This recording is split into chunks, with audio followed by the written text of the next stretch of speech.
My name's Emily Carter, 32 years old, founder of Nexus AI, a company now worth $2 billion. I built it from nothing, but my family? They always saw me as the loser next to my brother, Ethan, their golden boy. Last year, they dragged me into a courtroom, demanding 30% of my empire, claiming it was their idea. My own mother and brother, trying to steal what I bled for, with a forged document they thought I'd never uncover. Can you believe the nerve? Stick around because what my lawyer exposed shut them down for good. Growing up in a rainy Seattle suburb, I was invisible. Ethan, 3 years older, was the star, captain of the high school basketball team, mom's pride, dad's hero. Me? I was just Emily, the nerdy kid who taught herself coding on a secondhand laptop I bought with babysitting money. My 12th birthday? Cancelled for Ethan's big game. My national essay contest win? Mom called it cute and moved on to Ethan's latest slam dunk. Every achievement I had was a footnote to his story. But I didn't break. I vowed to shine no matter what. If you've ever felt like your family picked someone else over you, hit that like button and drop a comment with where you're watching from.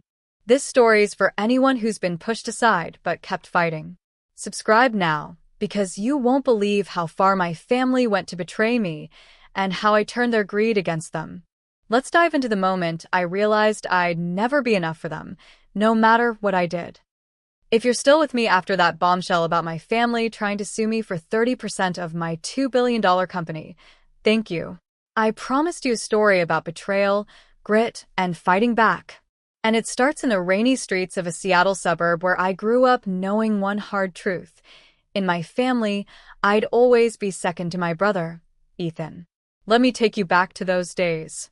To the moments that shaped me into the woman who built Nexus AI, not because of my family, but despite them. Buckle up, because this is where the roots of their greed and my resolve took hold. Our house was a modest 2-story craftsman, tucked in a quiet neighborhood where the Puget Sound's mist hung heavy most mornings. It had a wraparound porch where Dad would sip his coffee, a small backyard where I'd escape with my library books, and a living room always buzzing with Ethan's trophies and game schedules. Mom, Susan, was a CPA who ran our household like she balanced her clients' books, every detail accounted for, every priority clear. And that priority was Ethan. Dad, Michael, a retired Boeing engineer, was softer, always tinkering in the garage, but he followed Mom's lead. They weren't cruel parents, just laser-focused on their golden child, leaving me to fend for myself. Ethan, 3 years older, was their pride and joy. At 6'2", with a killer jump shot, he was the star of Roosevelt High's basketball team, destined for greatness, or so they thought. Mom would clip every article about his games from the Seattle Times, pinning them to the fridge like they were Nobel Prize certificates. Dad would spend hours analyzing game tapes with him, dreaming of an NBA future. Me? I was the quiet one, the kid who'd rather debug code than cheer at a game.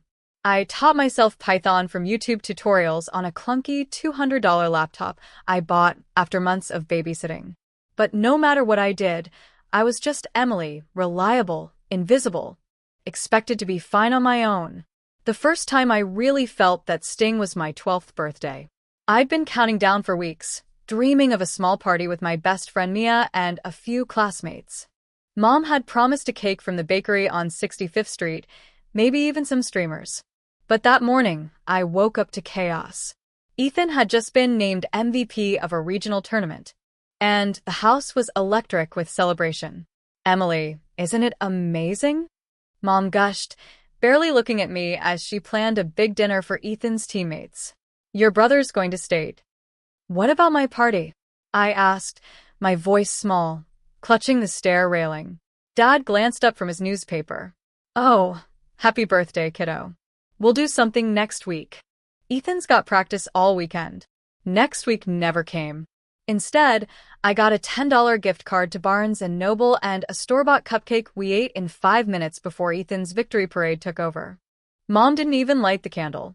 That night, I sat in my room, staring at the ceiling, and made a promise to myself. I'd build something so big they couldn't ignore me. That pattern defined my childhood.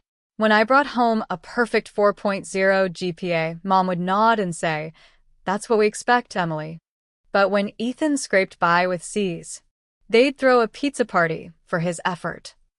In 8th grade, I won a national essay contest for a piece on AI ethics, beating out thousands of kids across the country. The award ceremony was at the Seattle Public Library, and I'd practiced my speech for weeks, hoping Mom and Dad would be there, proud. They didn't show. They were at Ethan's away game in Tacoma, cheering as he scored 12 points. When I got home, clutching my certificate, Mom sighed. "Emily, you know Ethan gets nervous before big games. He needs us there." "You're fine, you always are." Fine. That word became my cage. I wasn't fine. I was a kid desperate for someone to see me. But I learned to survive. By 14, I was mowing lawns and tutoring to save for coding camp. By 15, I was sneaking into the University of Washington's computer lab to use their machines because my laptop couldn't handle advanced algorithms. I cooked my own dinners when Mom and Dad were at Ethan's practices, and I biked 3 miles to school when they forgot to drive me. I wasn't just independent, I had to be, because my family's world revolved around Ethan's dreams, not mine. High school was more of the same, but it hardened my resolve. Ethan was the hometown hero, with college scouts circling by his junior year.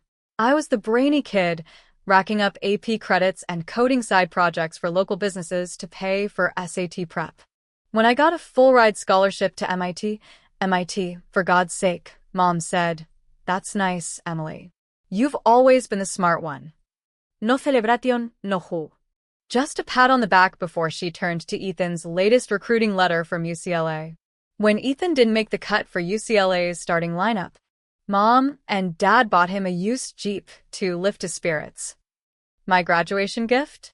A $50 Target gift card. Practical, like me. The breaking point came at my high school graduation. I was valedictorian, standing at the podium in my cap and gown, delivering a speech about resilience and chasing dreams. I'd poured my heart into it, hoping for one moment where my family would see me shine. Halfway through, I spotted them in the crowd. Mom was fixing Ethan's tie, and Dad was checking his phone, probably for game scores. They barely clapped when I finished. At the family dinner after, they surprised Ethan with a $5,000 check to explore his options after college. My gift? A planner. "You'll need it for MIT, Mom said, like it was a compliment. That night, as I packed for college, I heard them in the living room, planning Ethan's future, coaching camps, maybe a sports management degree. My future? An afterthought. I sat on my bed, surrounded by boxes, and felt the weight of 18 years of being second best. But instead of breaking, I'd double down. I'd show them. I'd build something they couldn't dismiss, something that would force them to see me. MIT was my ticket out, my chance to escape Ethan's shadow and prove I was more than fine.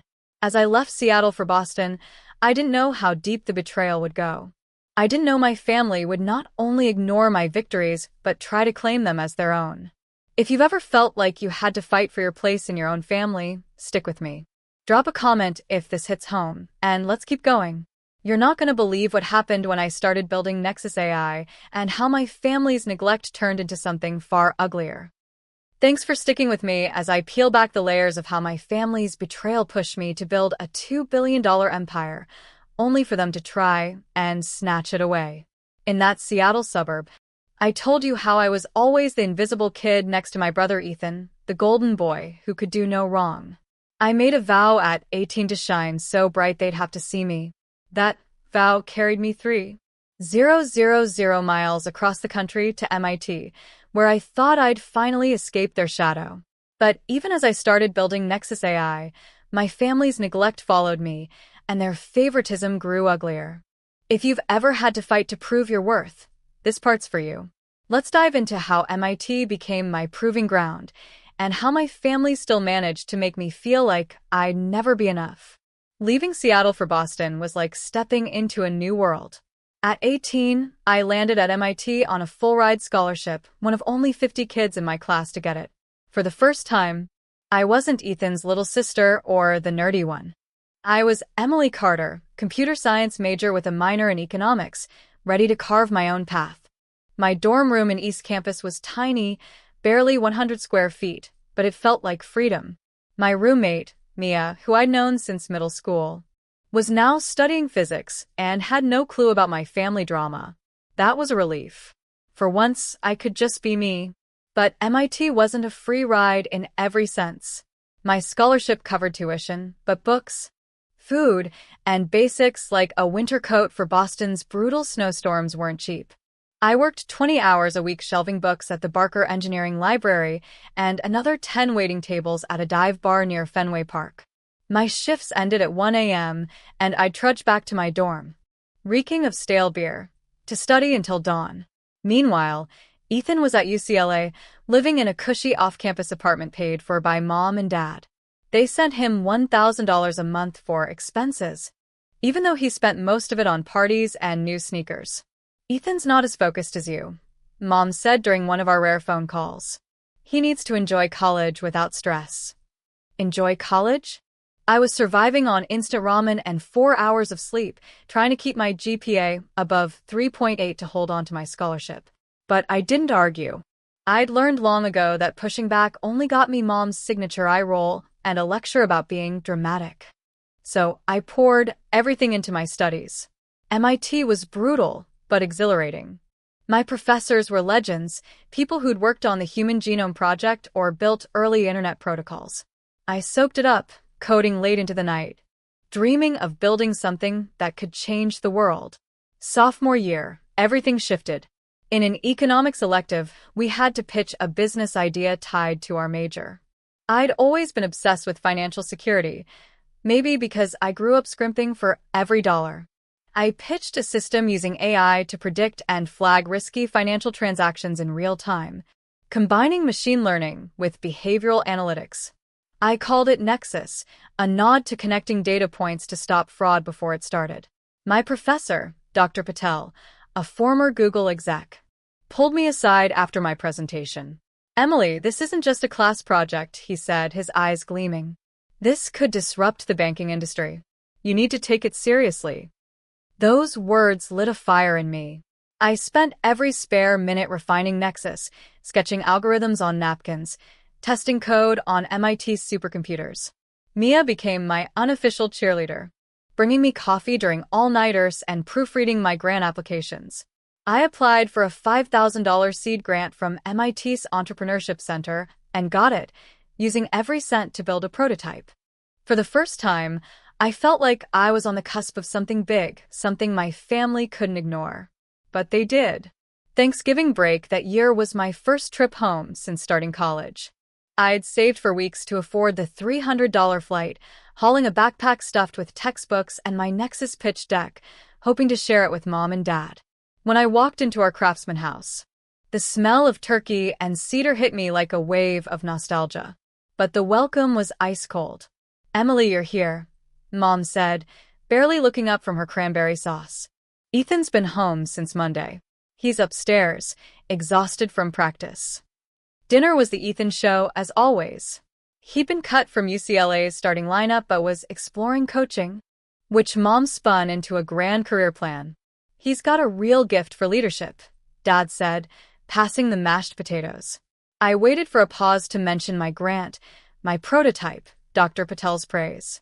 When I finally got a word in, I said, "I'm working on this AI system, Nexus.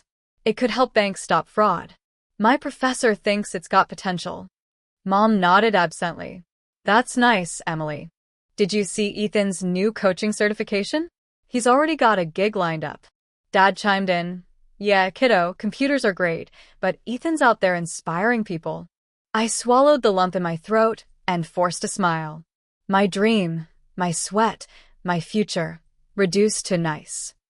As I cleared the dishes, I overheard Mom and Dad in the kitchen. "We need to set aside $10,000 for Ethan's coaching academy," Mom said. "Emily's fine with her scholarship. She doesn't need the college fund." The college fund. It was supposed to be for both of us.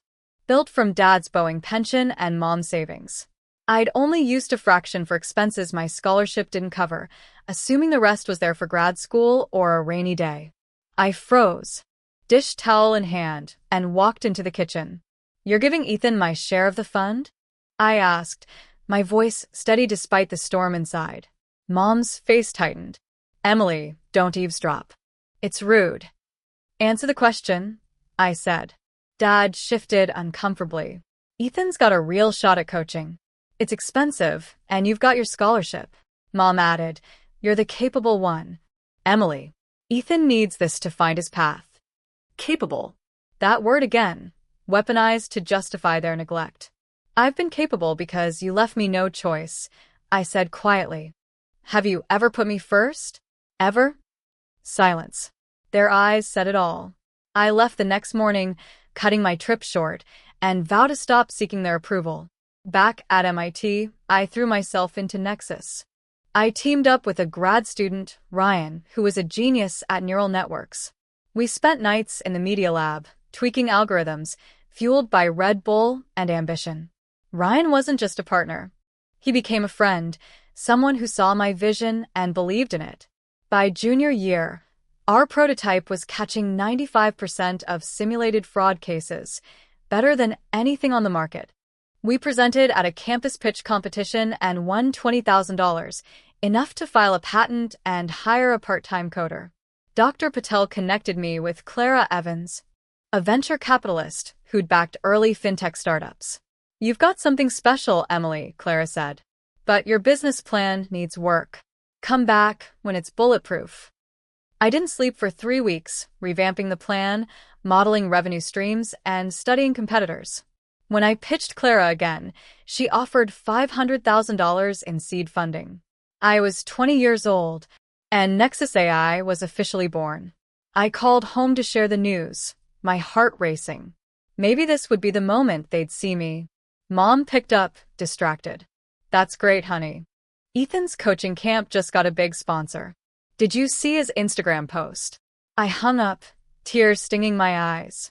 My triumph, my future, buried under Ethan's latest hashtag. Senior year was a blur of coding, pitching, and planning. I graduated top of my class, with Nexus AI's first client, a small credit union in Boston, already testing our system. Graduation day should have been my victory lap. I stood on MIT's Great Lawn, scanning the crowd for Mom and Dad. They'd promised to come, but Ethan had a big coaching workshop that week. Deep down, I knew they wouldn't show. Mia was there, screaming my name, and Ryan, now my boyfriend, hugged me so tight I could barely breathe. Dr. Patel shook my hand, saying, "You're going to change the world, Emily." As I moved my tassel, I realized I'd built a family of my own. People who saw me, not my brother's shadow. I tried one last time to bridge the gap. After graduation, I flew home, bringing a bottle of Washington wine and a flicker of hope. But dinner was the same old script. Ethan had landed a part-time coaching gig with a $30,000 salary. And Mom talked about it like he'd won an Oscar. When I mentioned Nexus's first client, Dad said, "That's cool, kiddo. But Ethan's really making a difference out there." I left Seattle the next day, staring out the plane window, knowing I was done chasing their love. If you've ever poured your heart into something only to be dismissed, you know how this feels. Drop a comment if your family ever made you feel small, and let's keep going. Because what happened next, when Nexus AI exploded and my family came crawling back, will blow your mind. Hit that subscribe button because you don't want to miss how their neglect turned into outright greed. You're still here, and I'm grateful, because this story is about to get heavier. I told you how I vowed to shine brighter than my family's neglect in that rainy Seattle suburb where my brother Ethan was the golden boy and I was just the capable kid they ignored. At MIT, I poured my heart into Nexus AI, turning a class project into a real company with a $500,000 seed round, only to have my family dismiss it like it was a hobby. I thought leaving home would free me from their shadow, but I was wrong. As Nexus AI took off, their indifference turned into something far worse, betrayal so raw it still stings. If you've ever built something from nothing only to have the people closest to you tear it down, this part's for you. Let's dive into how I fought to make Nexus a reality, and how my family's favoritism led to a loss I'll never forget. After MIT, I moved back to Seattle, not because I wanted to be near family, but because the tech scene was booming, and I could afford a cheap apartment in Capitol Hill. My place was a 400-square-foot studio with peeling paint and a leaky faucet, but it was mine. I was 22 with a patent, a small team, and a dream to make Nexus AI the gold standard in fraud detection. Ryan, my boyfriend and co-founder, moved with me, and we set up shop in a co-working space that smelled like burnt coffee and ambition.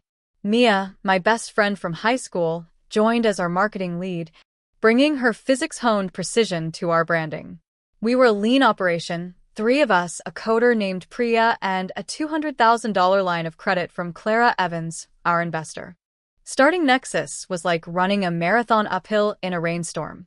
I worked 90-hour weeks, coding, pitching, and begging banks to try our system. My diet was coffee, granola bars, and the occasional $5 taco from a food truck. Sleep? Maybe 4 hours a night on a futon in the office. Ryan and I took turns crashing there when deadlines loomed. But every milestone felt like a victory. Our first big win was a pilot with a regional bank in Portland who reported a 40% drop in fraud losses within 3 months. That got us a $2 million Series A round from Clara and a new investor, Mark Jensen, a fintech mogul who called Nexus the future of banking security. By 24, I was hiring 10 employees, then 20, moving us to a real office in Pioneer Square with a view of the Puget Sound. Nexus was processing $10 billion in transactions monthly, catching fraud faster than any competitor. TechCrunch ran a feature calling us Seattle's next unicorn, and I started paying myself a modest $80,000 salary, my first taste of financial stability. Ryan and I celebrated with a $20 bottle of wine, toasting to the grind and each other. I proposed to him that night, not with a ring but with a promise. We're building this together forever. He said yes, and for the first time, I felt like I had a family that chose me. But my real family? They couldn't have cared less. I called home every few months, mostly out of guilt, hoping for a scrap of pride.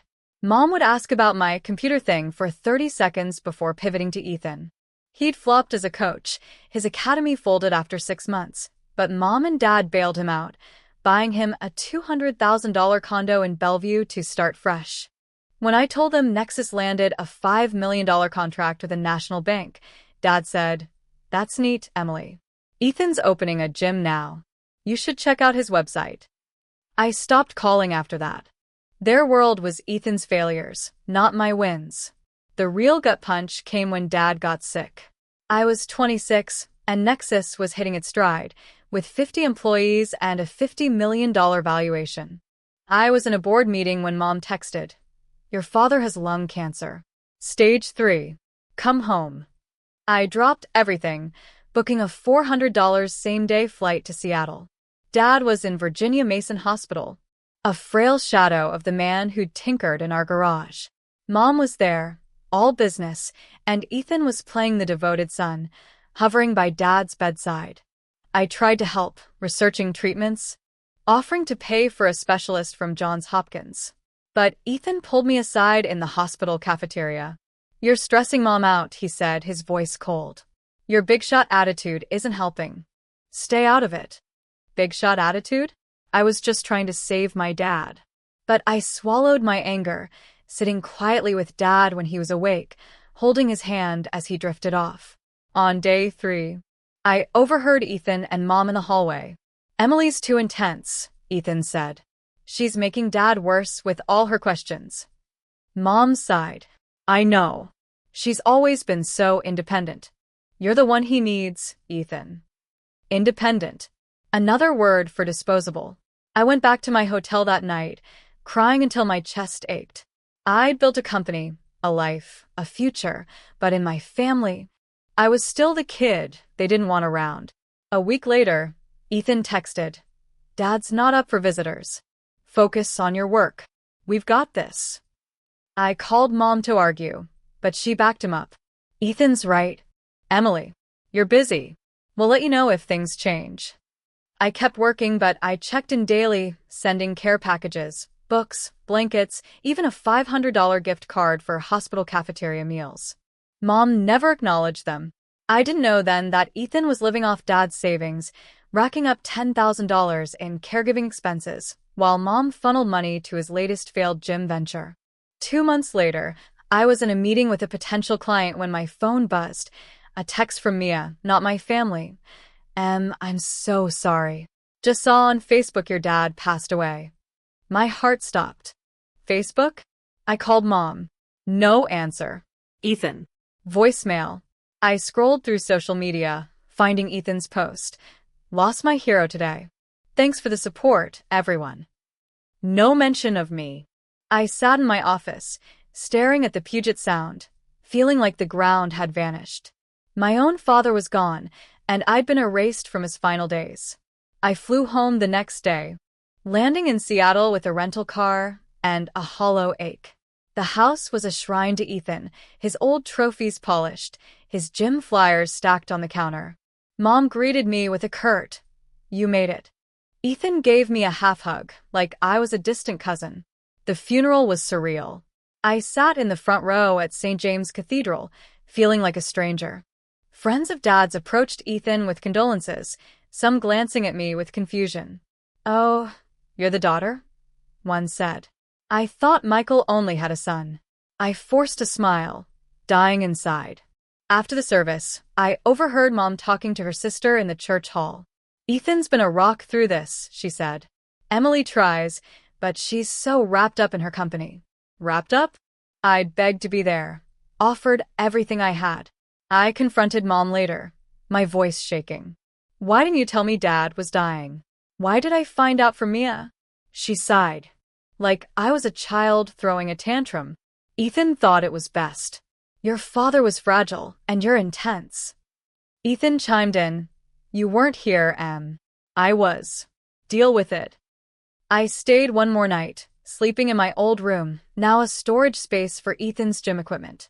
The next morning, I found a letter from Dad's attorney on the kitchen table, addressed to me.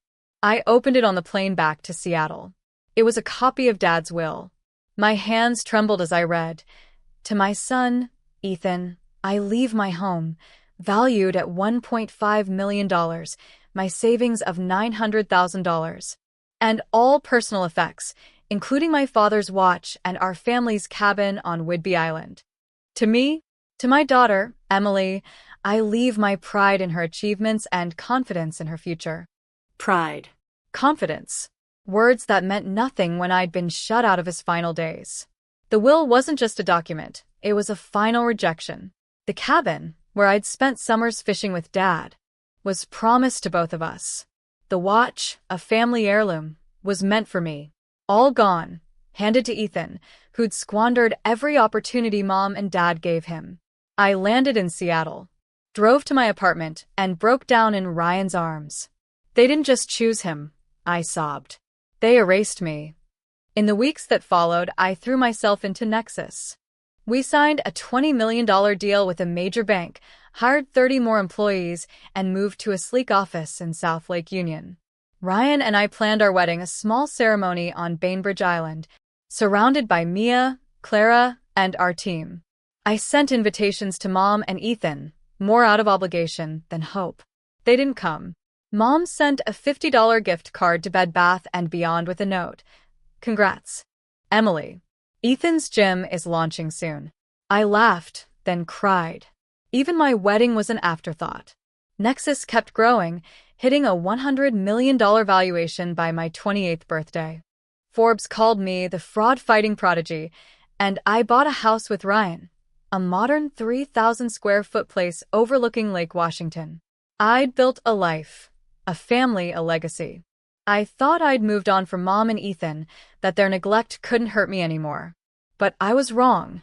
When Nexus hit a $2 billion valuation, they came back, not with apologies, but with a plan to take everything I'd built. If you've ever lost someone and felt like your family shut you out, drop a comment below. It helps to know we're not alone. Hit that like button if you're angry for me, and subscribe, because what my family did next will make your blood boil. They didn't just ignore my success. They tried to steal it with a lie so bold it landed us in court. Let's keep going. Thanks for staying with me through this roller coaster of a story. I've shared how I vowed to outshine my family's neglect in that Seattle suburb, where my brother Ethan was the star, and I was just the kid they overlooked. I built the foundations of Nexus AI, only to have my family dismiss my dreams. As Nexus grew into a $100 million company, their indifference turned to betrayal, shutting me out of my dad's final days and leaving me to learn of his death through a friend's text. I thought that was the worst they could do, but I was wrong. When my dad's will was read, I faced a rejection so final it broke something in me and set the stage for their audacious attempt to steal my empire. If you've ever felt erased by the people who should love you most, this part will hit hard. Let's dive into the moment my family made it clear I was never part of their plan and how I chose to rise above it. After Dad's funeral, I flew back to Seattle, carrying the weight of his loss and the sting of being an outsider in my own family. My apartment, overlooking Lake Washington, was my sanctuary now, a 3,000 square foot haven where Ryan and I were building a life. Nexus AI was thriving with 80 employees and a new $30 million contract with a major credit union. But success couldn't fill the hole Dad's death left, or erase the fact that Mom and Ethan had kept me from his bedside. I threw myself into work, coding late into the night, signing clients, and planning our wedding. Yet, a part of me still hoped for some closure, some sign that my family regretted pushing me away. That hope died when I got a call from Dad's attorney, Lisa Harper, a week after the funeral. "Emily, you need to come to my office in Bellevue," she said, her voice formal. "It's about your father's will." I was confused. The will readings already happened, right? Mom said it was just a formality. There was a pause. "You weren't there?" Lisa asked, surprised. My stomach dropped. "No. They didn't tell me." She sighed. "Come tomorrow. You deserve to know." I drove the 10 miles to Lisa's office, my hands gripping the steering wheel. The office was a sterile suite in a glass building with a view of Mount Rainier. Lisa handed me a manila envelope, her face apologetic. "Your father's will was read 2 days ago. Your mother and Ethan were present. I assumed you'd been notified." I opened the envelope, my heart pounding. The document was typed, legal, cold. I scanned it until I reached the key paragraph. "To my son, Ethan Carter, I bequeath my home at 1423 Maple Lane, valued at $1.5 million, my savings account of $900,000. All personal effects, including my grandfather's pocket watch, our family cabin on Whidbey Island, and my vintage Mustang." My breath caught. The cabin, where Dad taught me to fish, was promised to both of us. The watch was meant for me, a keepsake he'd shown me as a kid. Then I read my part. "To my daughter, Emily Carter, I leave my pride in her independence and my confidence in her continued success." Pride. Confidence. Empty words, no different from the "you're fine" I'd heard my whole life. I looked up at Lisa, my voice shaking. "That's it? Nothing else?" She nodded, her eyes soft. "I'm sorry, Emily." "Your mother said you didn't need anything, that you were set with your company." Set. Like I was a problem already solved. At the bottom, in Dad's shaky handwriting, was a note. "Emily's strong. Ethan needs this more." Even in death, Dad chose Ethan, echoing the pattern that defined my life. I drove home, the will trembling in my lap. The house, the savings, the heirlooms, $2.4 million in total, all to Ethan, who'd burned through every chance Mom and Dad gave him. I wasn't just overlooked, I was erased. Ryan was waiting when I got home. One look at my face, and he pulled me into a hug. "They didn't even tell me about the reading," I whispered. "They took everything." He held me as I cried, not for the money, but for the final proof that I never mattered to them. I thought about contesting the will. Lisa said I had a case, Dad was on heavy meds, and Mom's influence was clear. But fighting would mean dragging myself through court, reliving every rejection. I couldn't do it. Instead, I channeled my grief into Nexus. We launched a new AI module that cut fraud detection time by 50%, landing a $50 million deal with a Wall Street bank. Forbes ran another piece, calling me Seattle's tech trailblazer.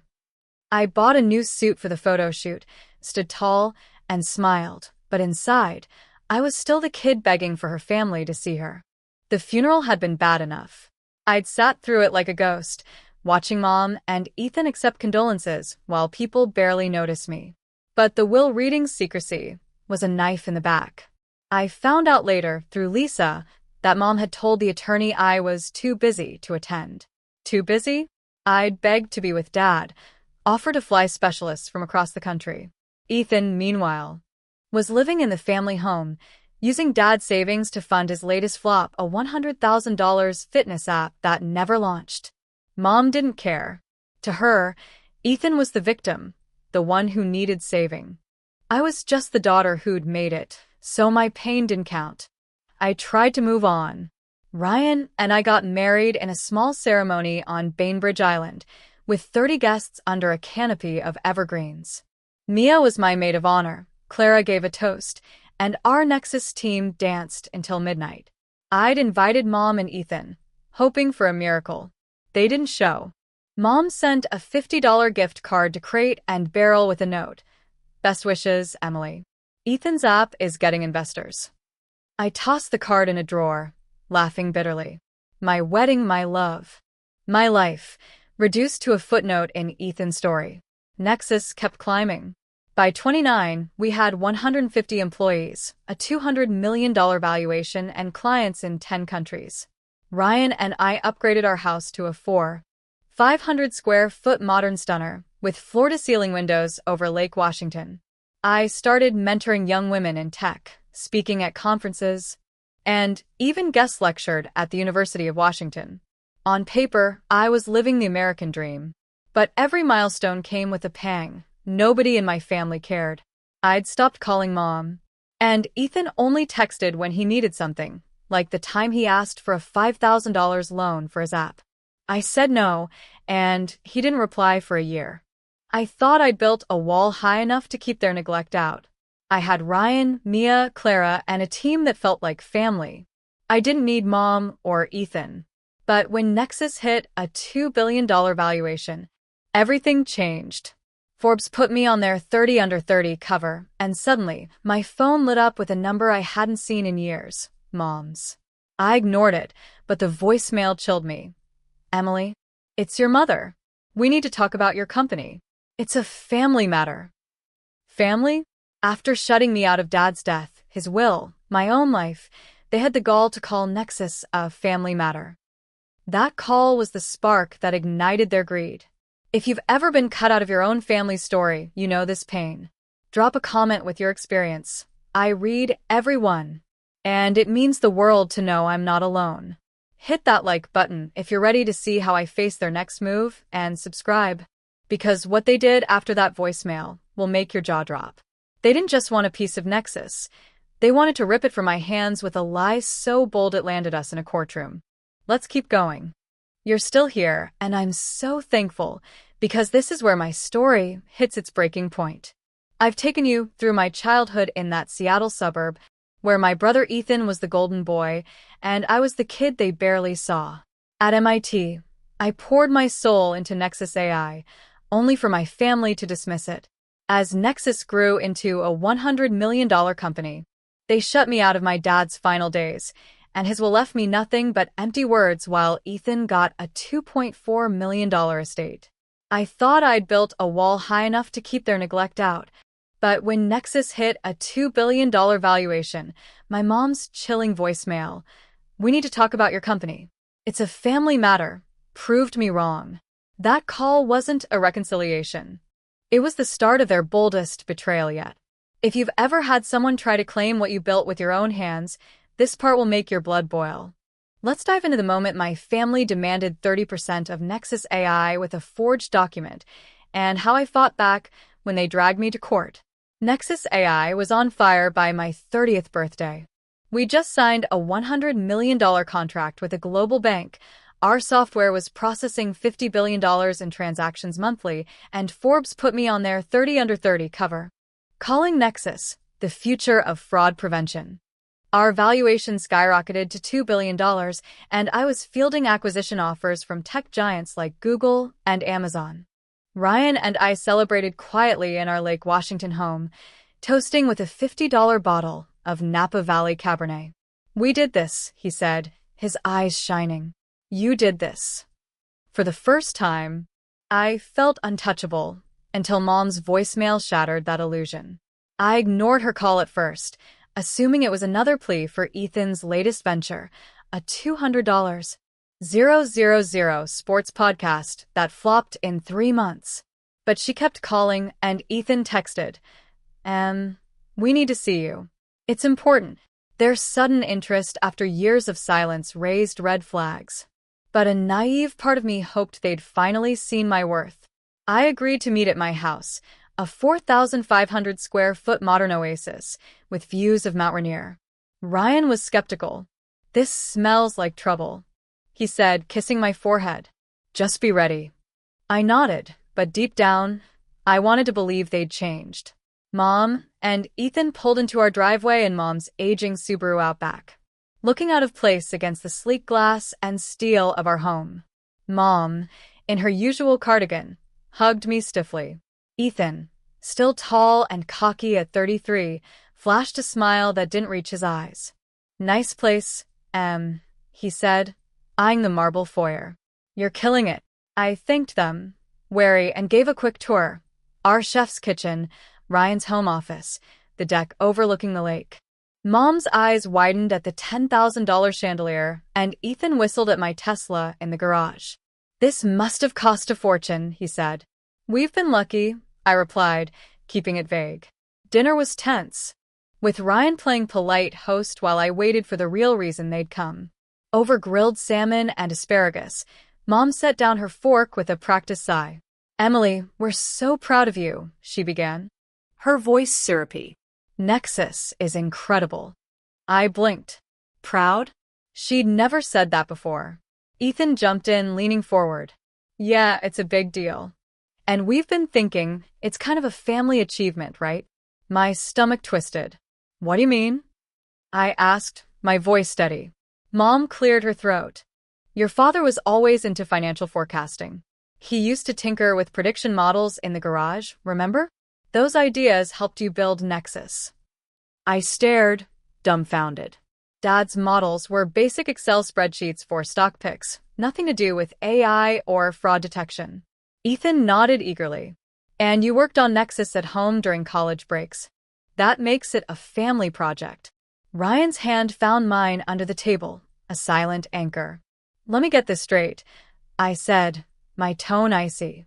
"You think Nexus, a $2 billion company I built from a class project, is a family project?" Mom's smile didn't waver. "We're saying family supports family, Emily. Your success came from the foundation we gave you, the house, the computers, Dad's ideas." "Computers?" "A $300 secondhand Dell from when I was 16. Foundation? Years of being ignored while they bankrolled Ethan's failures." "What are you asking for?" I pressed, though I already knew. Ethan leaned back, casual. "A fair share. Say, 30% of Nexus. We're not greedy. 30%. $600 million. I laughed, sharp and bitter. "You've never asked about Nexus, never supported it, and now you want $600 million because I used your Wi-Fi a decade ago?" Mom's face hardened. "Don't be selfish, Emily." Ethan's struggling. The house lost value. Only $1.2 million now, and his podcast didn't work out. "You have so much."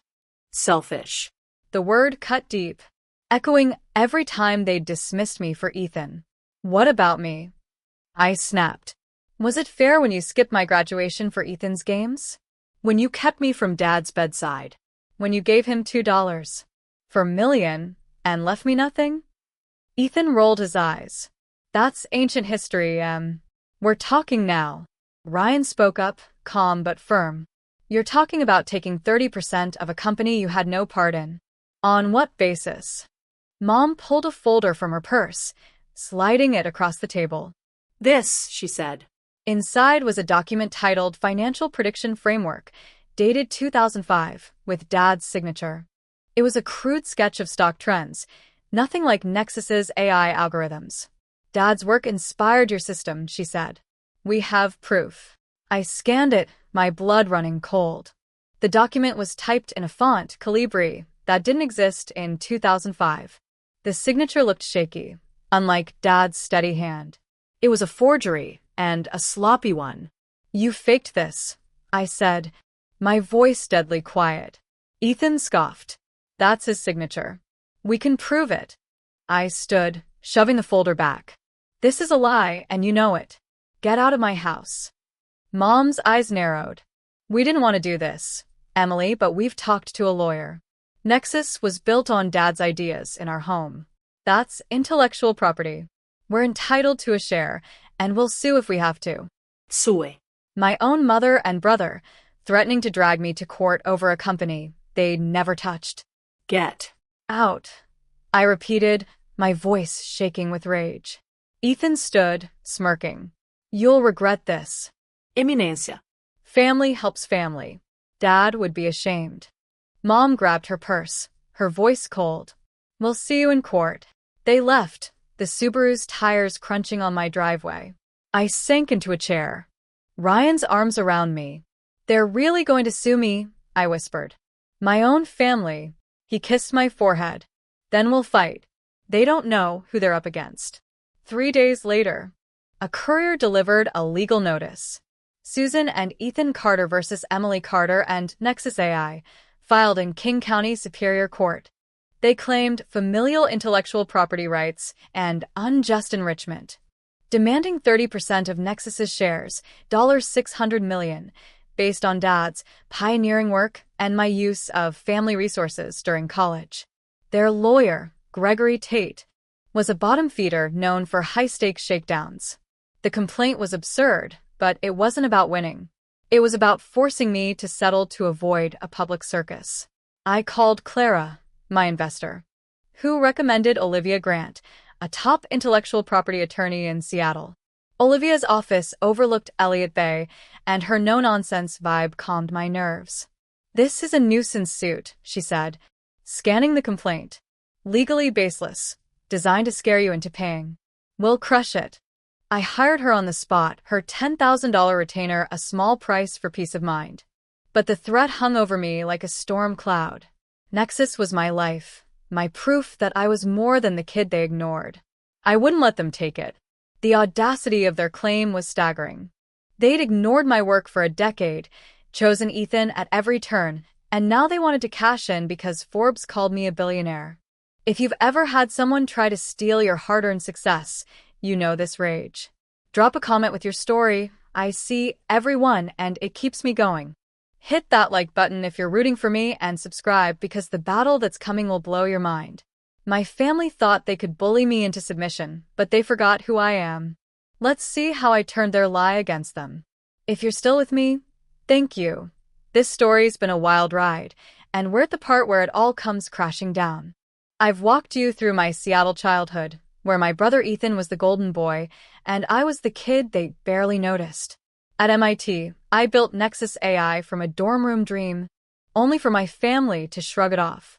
As Nexus grew into a $2 billion empire, they shut me out of my dad's final days, left me nothing in his $2.4 million will, and then had the nerve to demand 30% of my company, $600 million, based on a forged document they claimed was Dad's work. When I kicked them out of my Lake Washington home, they didn't back down. They sued me, dragging Nexus AI into a courtroom battle. If you've ever had to fight to protect what you built, this part's for you. Let's dive into how I faced my family's greed head-on, and how the truth tore their lies apart. The legal notice hit like a punch to the gut. Susan and Ethan Carter versus Emily Carter and Nexus AI, filed in King County Superior Court, demanding 30% of Nexus's shares for familial intellectual property rights and unjust enrichment. Their lawyer, Gregory Tate, was a sleazy opportunist who thrived on shaking down startups. The complaint was laughable, claiming Dad's amateur Excel spreadsheets from 2005 inspired Nexus's AI algorithms, but it wasn't about winning. It was about forcing me to settle to avoid bad press. I wasn't having it. Nexus was my life, built on years of 90-hour weeks, not their fantasy of family contributions. I called Olivia Grant, the intellectual property attorney Clara recommended. Her office, perched above Elliott Bay with views of ferries gliding across the Puget Sound, was a calm contrast to my racing heart. Olivia, sharp and unflappable in a tailored blazer, reviewed the complaint in 10 minutes. "This is a nuisance suit, Emily," she said, tossing the papers on her desk. "No legal merit, just noise. They're banking on you caving to save Nexus's reputation. We'll make them regret it." Her $10,000 retainer felt like a bargain for her confidence. Ryan hugged me that night. "We've got this," he said. They picked the wrong fight. The legal process was a slow grind. Discovery kicked off, with both sides exchanging documents and preparing for depositions. Olivia's team dug into every claim, while I tried to focus on Nexus. We just launched a new AI module that cut fraud detection to under a second, securing a $150 million contract with a European bank. But the lawsuit loomed, a dark cloud over board meetings and investor calls. I'd wake up at 3 a.m., staring at the ceiling, wondering if Mom and Ethan could actually take a piece of my company. Ryan would pull me close, whispering, "They can't touch you. You're unstoppable." Olivia's investigation uncovered truths that hit harder than the lawsuit itself. Through financial disclosures, we learned Ethan had blown through most of Dad's $900,000 savings in 2 years, $300,000 on his failed podcast, $200,000 on a luxury condo lease, and the rest on business trips to Vegas and Miami. The family home, once worth $1.5 million, had a $400,000 second mortgage Mom took out to fund Ethan's fitness app. Their lifestyle was crumbling, and my Forbes cover, touting Nexus's $2 billion valuation, was their golden ticket. "They're desperate," Olivia said. "This suits their last shot." The real bombshell came during discovery. Olivia's team got hold of emails between Mom and Ethan, dated a year before Dad's death, when Nexus was still a $50 million startup. In one, Mom wrote, "Emily's company is getting big. We need to secure our share before it's out of reach. Your father's models are our leverage." Ethan replied, "I'll dig up his old files. We can make it look legit." Make it look legit. They'd planned the forgery while Dad was still alive, while I was begging to be at his bedside. The betrayal wasn't just greed, it was premeditated, a scheme to exploit my success before I'd even hit the big leagues. Depositions were brutal.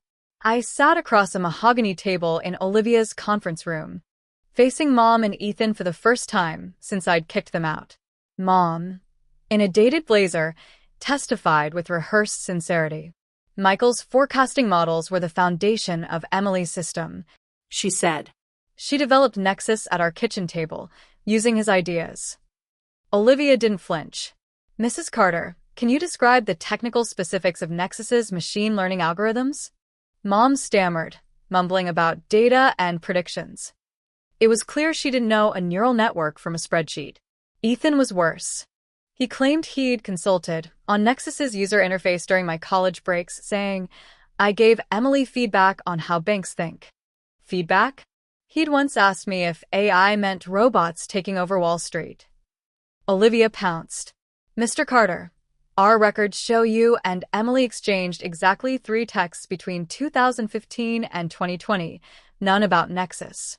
When did these consultations occur?" Ethan's smirk faded. We talked in person." Olivia slid a phone log across the table. "Your sister was in Boston for most of those years. Try again." He had nothing. Olivia's cross-examinations exposed their claims as a house of cards, but the emails were the knockout punch. She presented them in a pre-trial hearing, showing the judge the timeline of their planning and the forged documents' flaws, Calibri font, inconsistent metadata, a signature that didn't match Dad's. The judge, a stern woman with 20 years on the bench, raised an eyebrow. This is troubling, Mr. Tate. Your client's evidence appears fabricated. Tate, sweating in his cheap suit, tried to pivot to emotional contributions, but the judge shut him down. This court deals in facts, not feelings. 6 months into the suit, with trial still looming, Olivia suggested a settlement conference. Not because they have a case, she assured me, but to end this without wasting more of your time. I agreed, exhausted by the constant stress. The conference was set for a rainy Tuesday at Olivia's firm. Ryan came with me, his steady presence a lifeline. Mom and Ethan arrived with Tate, looking worn. Mom's hair was grayer, Ethan's bravado gone. We sat across a glass table, the Seattle skyline muted by clouds. Tate opened with a tired pitch about family unity, demanding a reduced 15% stake, $300 million, as a compromise. Olivia let him finish, then slid a single page across the table. Our counteroffer, she said, her voice like steel. Tate read it, his face falling. You're offering nothing? Olivia nodded. We're offering to drop our countersuit for legal fees and sanctions if your clients dismiss their claim with prejudice. No refiling, ever. Tate sputtered. This is outrageous. We have a valid case. No, you don't, Olivia said, leaning forward. You have a forged document, emails proving premeditated fraud, and financial records showing your clients squandered their inheritance. We also have grounds for a countersuit for fraudulent misrepresentation, which could expose you to civil and potentially criminal liability in Washington state. The room went silent. Mom's hands shook. Ethan stared at the floor. Tate's confidence evaporated. We need a moment, he croaked. They stepped out, leaving me, Ryan, and Olivia. Will they face criminal charges? I asked quietly. Olivia's eyes softened. Unlikely, but they don't know that. Fear's a great motivator. 20 minutes later, they returned, defeated. Tate cleared his throat. We'll dismiss the suit with prejudice and sign your agreement. No future claims against Emily or Nexus. Olivia nodded. Paperwork's ready. Let's wrap this up. As Tate and Olivia finalized the documents, I faced Mom and Ethan. Why? I asked, my voice low. Why do this to me? Mom couldn't meet my eyes. We were struggling, Emily. After your father died, things fell apart. Ethan muttered. You had so much. We thought you'd share. Share? After they'd taken everything, Dad's love, his legacy, my place in the family? You could have asked, I said. Not sued, not lied. Just asked. Ethan shrugged. Would you have said yes? I didn't answer. Their actions had guaranteed I never would. The papers were signed. The lawsuit was over. I walked out, Ryan's hand in mine, feeling both victorious and hollow. I'd protected Nexus, but the cost was the last shred of hope for my family. If you've ever had to fight for what's yours, drop a comment. I read them all, and they keep me going. Hit that like button if you're glad I won, and subscribe because what came next, how I healed from this betrayal, will inspire you. Let's see how I turned this pain into something bigger than myself. Thank you for sticking with me through this wild journey. I've shared how I grew up in a Seattle suburb, forever in my brother Ethan's shadow, and built Nexus AI from a dorm room dream at MIT, only for my family to dismiss it. They shut me out of my dad's final days, left me nothing in his $4 million will, and then sued me for 30% of my $2 billion company with a forged document. In the courtroom, my lawyer Olivia exposed their lies, forcing them to drop the suit and walk away empty-handed. I won, but the victory was bittersweet. My family was gone, not just in name, but in every way that mattered. If you've ever had to rebuild after betrayal, this part's for you. Let's dive into how I healed from the pain and turned it into a mission bigger than myself, one that's changing lives. Walking out of that conference room, with the lawsuit behind me, I felt like I'd survived a war. Ryan's hand in mine was the only thing keeping me grounded. Our 500-square-foot home on Lake Washington, with its sweeping views of Mount Rainier, should have been a haven, but for weeks, I was restless. Nexus AI was soaring, $200 million in new contracts. A team of 200 and a $2.5 billion valuation, but the emails Olivia uncovered haunted me. Mom and Ethan had planned to exploit my success before Dad died, while I was begging to be at his bedside. That betrayal wasn't just greed, it was a deliberate choice to erase me. I'd protected my company, but my heart was still in pieces. Ryan noticed first. One evening, as I stared out at the lake, lost in thought, he sat beside me. "You're not okay, Em," he said gently. "You don't have to be the strong one all the time." His words cracked something open. I'd spent my life being capable. The kid who didn't need help because Mom and Dad were too busy with Ethan. But I wasn't fine. The next day, I called Dr. Laura Bennett, a therapist in Seattle who specialized in family trauma. Her office, a cozy space in Fremont with bookshelves and a view of the canal, became my refuge. Dr. Bennett helped me name what I'd been carrying. "Your family's love was conditional," she said in our first session. "Your worth was tied to what you could do, not who you were. That's emotional neglect, Emily, and it's not your fault." Neglect. The word hit like a freight train. I'd always thought I was strong because I had to be, but she showed me that strength could be a burden, too. "You deserve to be seen," she said. "Everyone does, especially the capable ones." We unpacked my childhood. The missed birthdays, the ignored achievements, the will that left me nothing. It wasn't just about money. It was about being told I didn't matter. Therapy wasn't a quick fix. Some sessions, I cried until my throat hurt, grieving the family I'd never had. Others, I raged at Mom's manipulation, Ethan's entitlement, Dad's silence. Dr. Bennett taught me to set boundaries, not just with them, but with the guilt I carried for failing to fix our family. "You can't control their choices," she said, "but you can choose how to move forward." That idea, choosing my own path, became my anchor. My real family grew around me. Ryan, my rock, cooked dinners and listened when I needed to vent. Mia, now Nexus's marketing director, became my sister in every way that mattered, dragging me to karaoke nights at Capitol Hill bars to laugh off the stress. Clara, my investor, morphed into a mentor, sharing her own stories of navigating a male-dominated tech world. My Nexus team, engineers, designers, analysts, rallied around me, their loyalty a reminder that I'd built something real. Not just a company, but a community. We celebrated our $3 billion valuation with a party at the Space Needle, and as I looked out over Seattle's twinkling skyline, I realized I wasn't alone anymore. But the pain still lingered, a quiet ache that flared when I saw families at Pike Place Market or heard a song Dad used to hum. I wanted to do more than heal. I wanted to turn my hurt into something meaningful. That's when the idea for the Nexus Foundation was born. In early 2024, I launched it with $5 million of my own money, a nonprofit dedicated to supporting young women in tech from challenging backgrounds, kids like me, who'd been overlooked or underestimated. The foundation offered $10,000 seed grants, mentorship, and coding boot camps, but more than that, it gave them a community that believed in their dreams.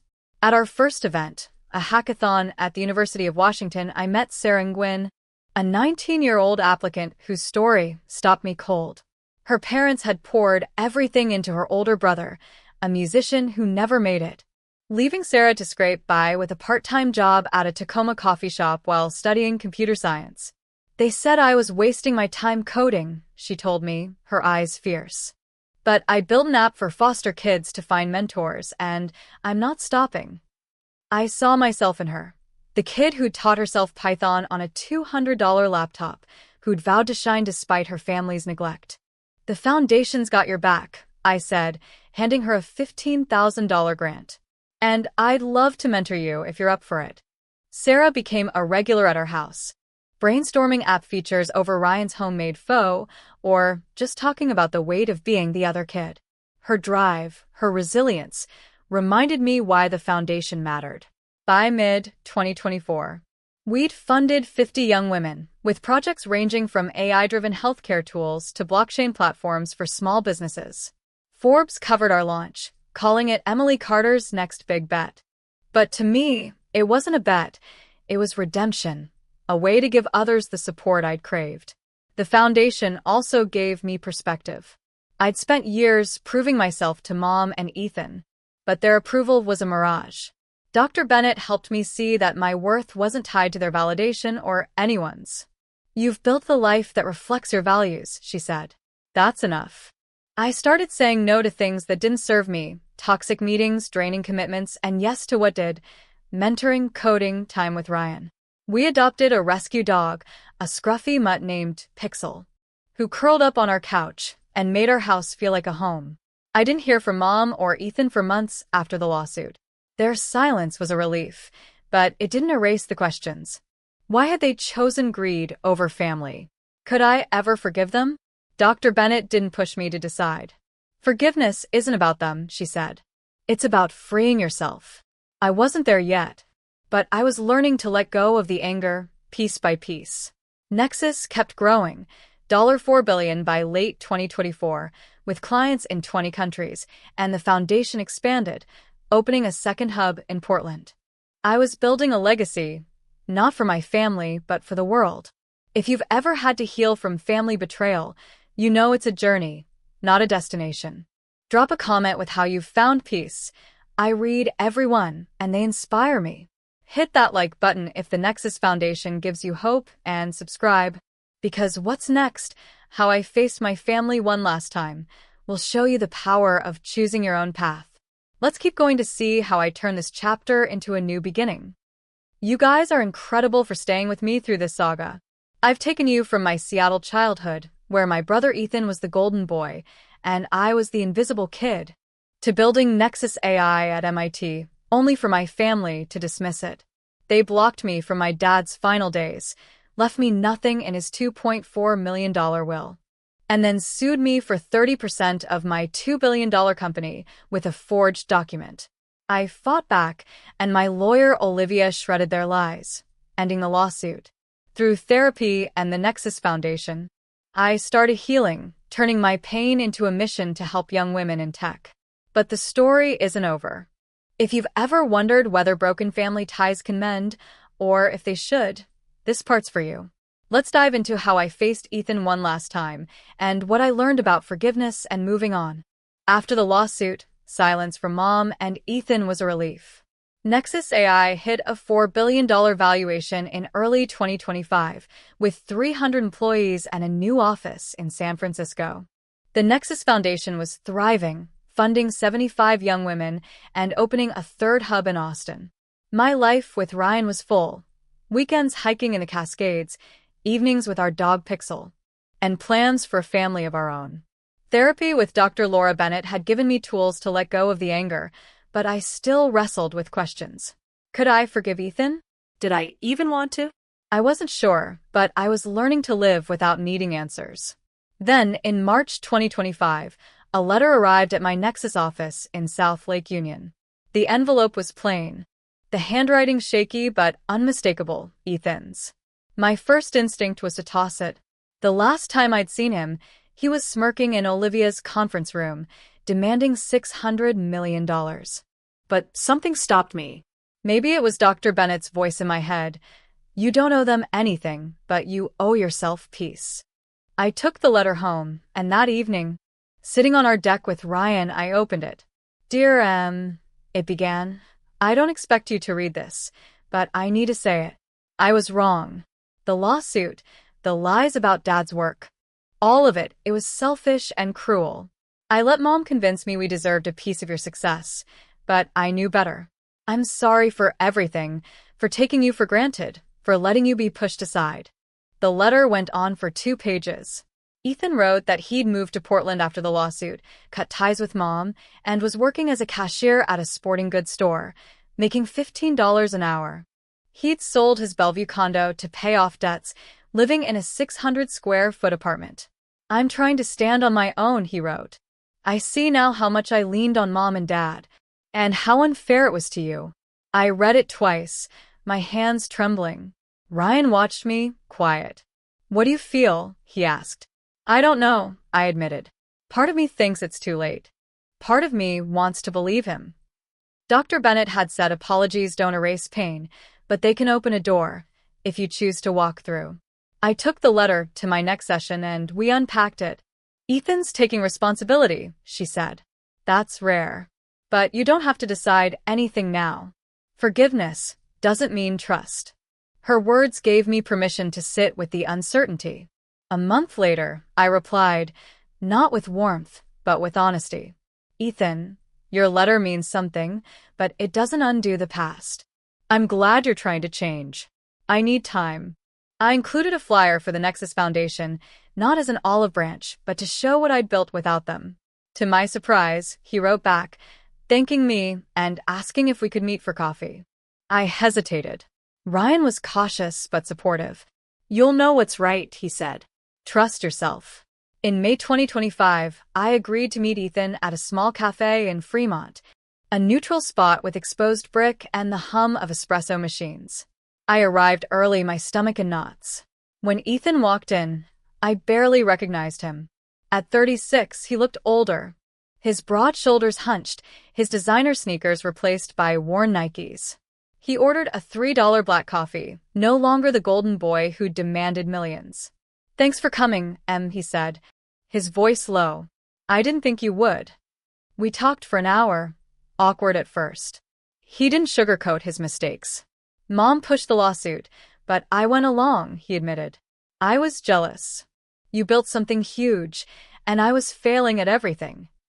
He told me Mom was still in Seattle, living off a small pension, refusing to admit fault.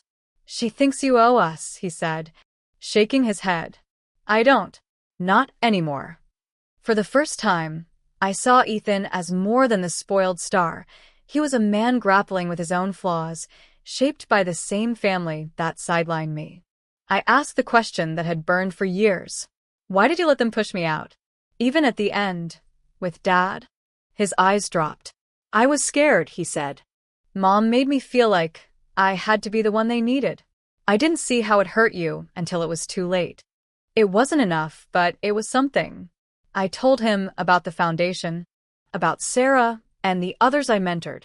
He listened, really listened, and said, you're doing what I never could, helping people without expecting anything back. Before we parted, he asked if he could keep in touch. I paused. Maybe, I said, but I'm not ready to be family again. You need to earn that, and I need to protect myself. He nodded, no trace of his old smirk. Fair, he said. I'm trying, Em. As I drove home, I felt lighter. Not because we'd reconciled, but because I'd set a boundary and meant it. Dr. Bennett was right.